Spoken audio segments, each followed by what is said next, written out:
Hi there, Virgo. So let's just jump right in, shall we? So at the bottom of the deck for the general reading is the Ace of Swords. So the Ace of Swords, especially being at the bottom of the deck, asks you to consider this month what you may be in denial about.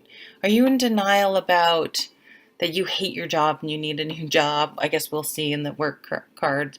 Are you in denial about a relationship? Are you in denial about your health? About a friendship you're in, about something you're involved with that just isn't working. So what do you need to cut ties with? What circumstances, habits, people you may be staying tied to? I mean, like, this tree is dead.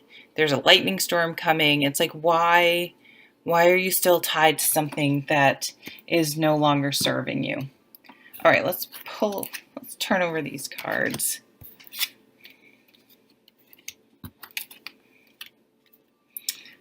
Whoa.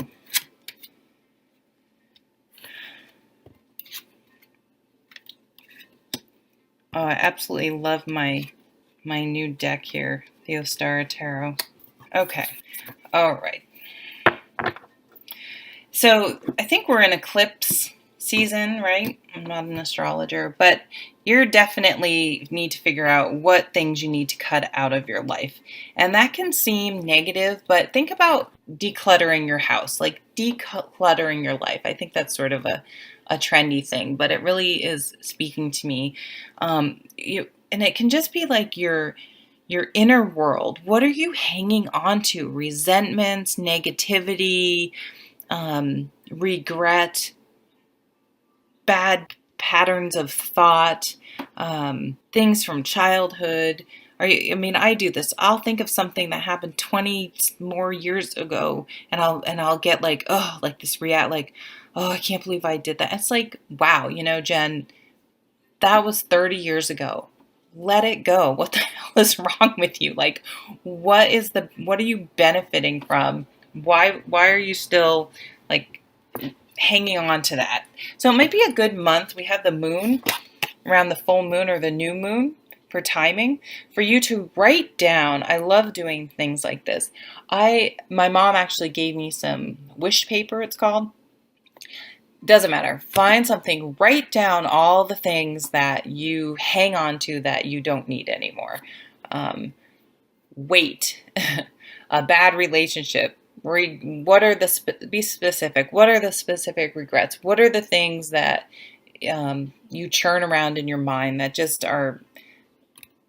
drain your energy and aren't helping? And write them all down and do a little ceremony where you literally read them out loud, say, I release this, and burn it and just let it go to the universe. Like, do something to symbolically release yourself from those negative patterns of thought. And it may help with what you're in denial about, actually writing things down and seeing them written in paper and really looking at them. Like, maybe even write them, just do a free, just let it go. Just write it all out. Don't think about it too much. Just write anything and everything that comes into your brain, and then let it sit for a little while, and then go back and really think about it. Like, does this matter? And does this really matter? Does this matter in a day, a week, a month, a year? Like, why is this continuing to come up? So you have the Three of Swords and the Devil.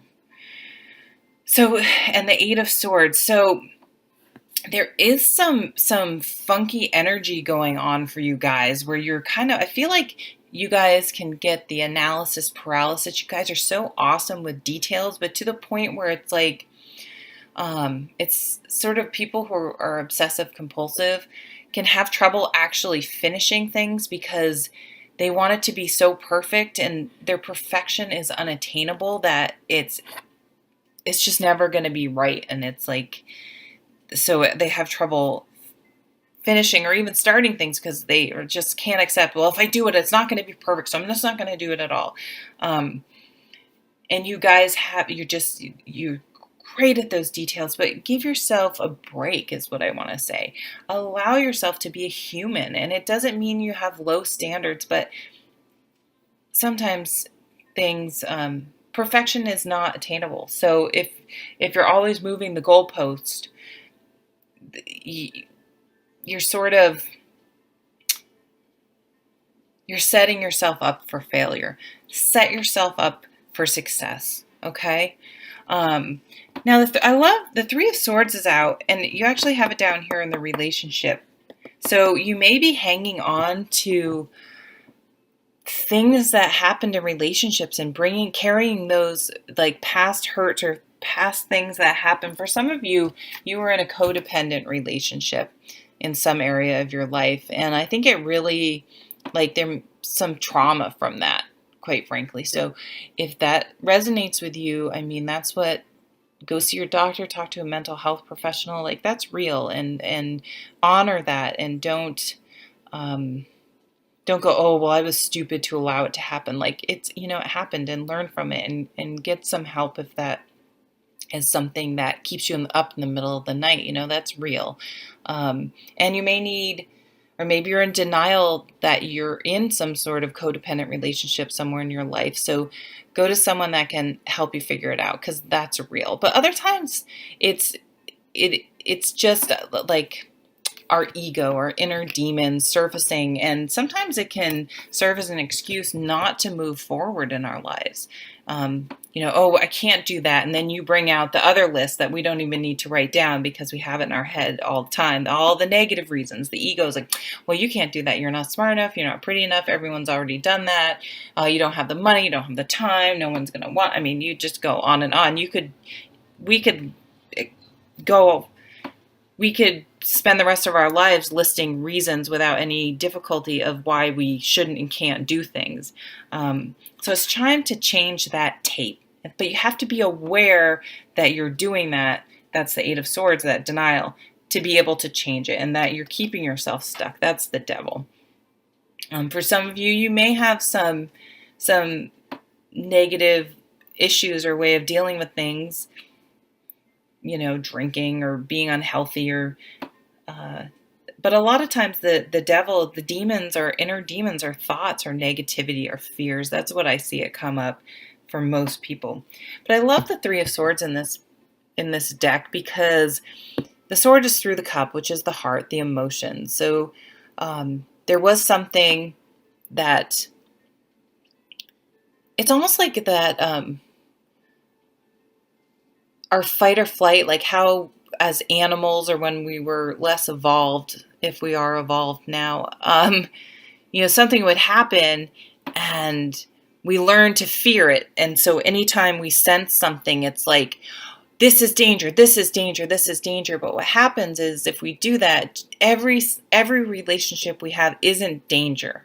So we have to be careful we're not carrying that thing forward. But in this deck, he's focusing on the healing, this beautiful energy coming down. Like, okay, that sword, that happened, but I'm going to look up and look forward, and know that I can move forward with joy and beauty and moving forward. So it's time to leave some stuff. Or maybe you need to write everything down and dig a hole in the backyard and bury it. Like, bury that shit, get rid of it. It's time to move on. In the career sector, it's time to make a decision. This card keeps coming up over and over again. Time to make a decision.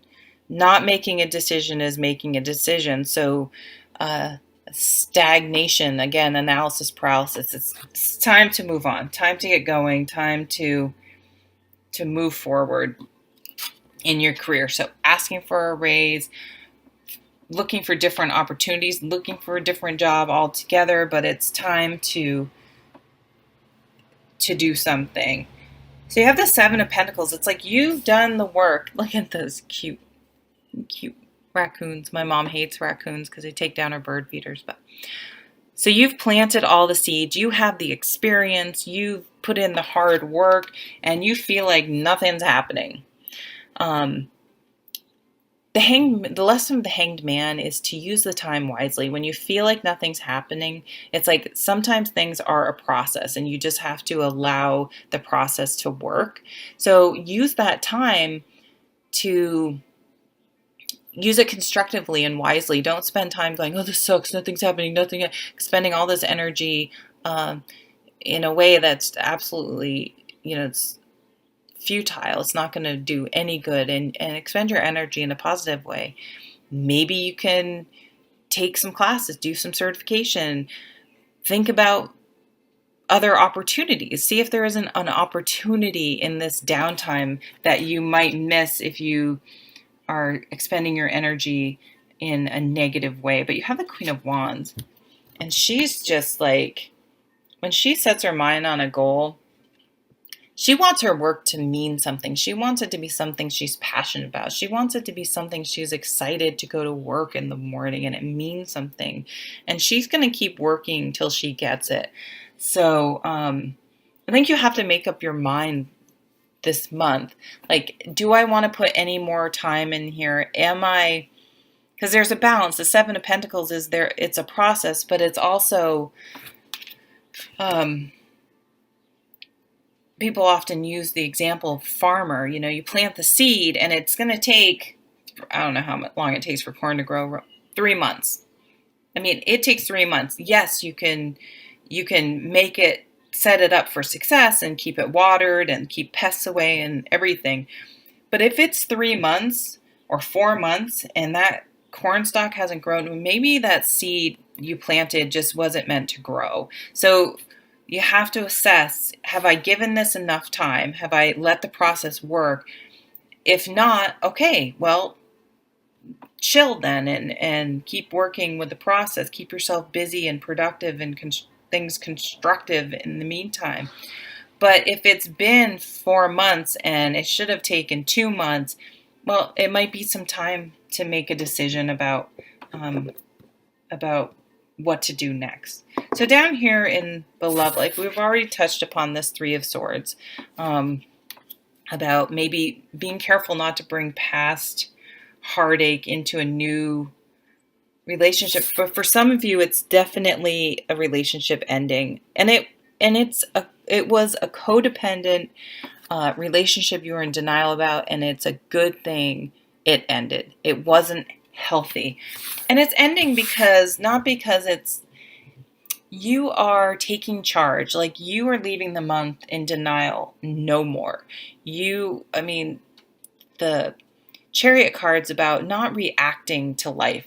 So, I'm getting this job because I hate that job. And I'm dating this person because I didn't want to be alone and I wanted to find a new person before I left the old relationship. And, it's just like, I don't want to be lonely, so I'm just going to date anyone. It's like, no, I'm going to figure out myself and why I was in a codependent situation, whether it was in a relationship or not, why I was in denial about something, what am I not seeing about my role in things, and I'm going to make a plan for, okay, I'm only going to welcome in relationships that for the right reason, and I'm going to take action and not just react to things. And some of you are like, I'm good being single. I am rich and my life is full and rich and happy and prosperous and successful, even if I'm not in a relationship. And it's hard for people to wrap their heads around that. And you can have a fulfilling, enjoyable life by yourself. So whether it's always or temporary, like, you don't know, but it doesn't have to be, you don't have to be ashamed. It doesn't have to be negative. It doesn't have to be, it means that you're failing if you're not in a relationship.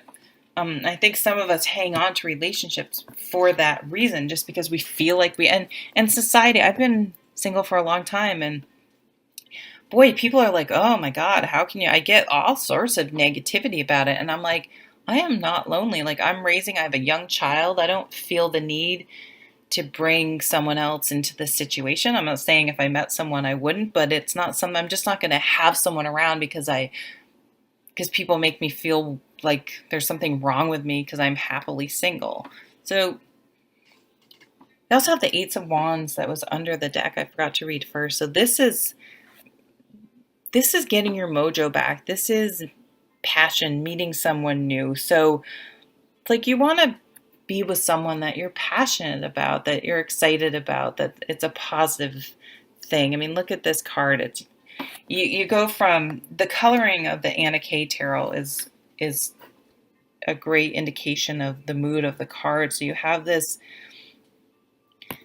sort of sad, dreary card, and then making this decision, the Chariot. It's like I'm heading toward the sun, towards positivity. There's that saying, like the best way to show, I don't remember it, but basically, the best way to show someone that used to be in a relationship how you're doing, it's like to thrive, like to be happy and to thrive and not be wallowing in and being stuck. It's like to move on and thrive. And look at her, the sun's here. She's like, I've got my spot in the sun. I'm good. I am thriving. And this other sunny card. So good things are coming. That's the message I'm getting. Really good things are coming. You have all these bright cards. You're going to have to make some decisions though, and break away from situations that are not healthy and that are not serving you, and make some decisions like, have I given this enough time? What's an appropriate amount of time? Have I done it or not? And then go from there and start making some changes. And the Queen, I mean, you had the Queen of Wands up here. It's like you're ready to get your mojo back, to be excited. You don't want to be in situations around people that zap your energy or dampen or put your fire out. You know, you want to be excited about life. We only get to live here once. So surround yourself with people that motivate you and inspire you and lift you up, make you happy, and bring all this yellow happy sunshine into your life. Well, thanks for watching, Virgo, and I'll see you the next reading. Take care.